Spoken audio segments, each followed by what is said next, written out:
is building on infrastructure on so many counts. I mean, in this budget allocation also and before budget also, there's a lot of focus on roads, the better roads, better bridges, and all this.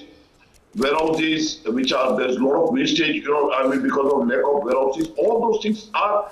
Even though what I'm talking is not entirely today's budget related, but budget is also very supporting. But before that, also a lot of work is been happening.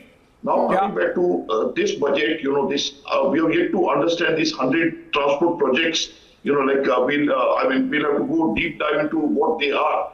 But I believe that the ninefold allocation to railways. So railways, even though it's not directly connected to road transport, but it is a logistic supporting industry. So I think benefit to railways is going to benefit the logistic. I mean, there will be less amount of pollution. The push for green hydrogen and battery manufacturing, imports of all these initiatives are really going to help. Technology, I mean, the training to investment into AI and all other technology which has been announced, that is directly benefit to, because ours is a huge manpower driven industry. So if our people are better skilled, there will be better performance and saving in the cost. So all in all, I would say, right. Even though we may not be specific talking about logistics, but all other aspects of logistics, I mean, our industry benefit, more boost to the manufacturing segment will definitely directly save our, bring business into the kitty of logistic industry. Because again, in every aspect, logistic is connected. Any manufacturing, Also, Mr. Shah, the government has shown a certain smarts. For example, I was looking at this, and let me take this to Vikas Nahar, as an entrepreneur. For example, the government or the finance minister made importing of electric vehicles costly, but manufacturing of EVs within India cheaper, enabling local manufacturing of electric vehicles. So you think this kind of import substitution and focus on importing things which are needed to make ourselves stronger here and then exporting stuff on which we are stronger, you see that thread in your sector as well, or anything else which you think perhaps could have been done now that the government was so comfortable doing all that it has done in this budget?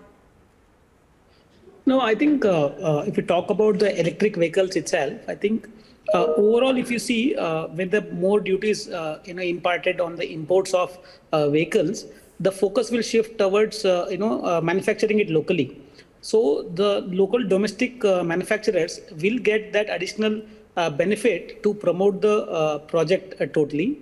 And also, when you talk about in food sector, today a lot of import does happen. In terms of food and agri commodities, but the government initiative where they're providing a lot of support, setting up agricultural, accelerator funds, encouraging innovative startups in the rural areas. They're setting up, storage capacities, where farmers can actually hold the produce for a longer period of time. Because today the biggest problem for a farmer is he doesn't get the right money for his produce, because there is a shelf life for every product what he grows. And there is not enough storage facilities. And also it is not available, it's not accessible to them. So I think by all this, I think by building digital infrastructure, public infrastructure, which is very inclusive and accessible and which is very informative for all the farmers, will actually play a very key role in reducing our dependency towards imports. And also when we start producing more, I think the exports will definitely start growing. And that will also help us improve our forex reserves.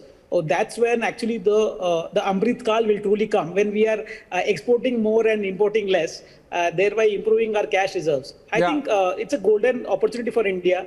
A lot of people say that decade belongs to India. I believe that the century itself belongs to India. And the kind of progress what we have done in the last maybe 10 years, the kind of infrastructural growth, kind of capital expenditure now we are focusing on, I think this decade definitely belongs to India. All right, I think that's a good note to end this conversation on, only for war of time, gentlemen, but it's been a fantastic conversation with all of you. I thank Vikas, Keshav, Mahindra Shahji, and CS Sudhir. Keep up the good work that all of you guys are doing. I think this is the age. Like, Nirmala Sitharaman has been saying, India is the bright spot right now in an otherwise gloomy scale. There are opportunities for citizens with focus on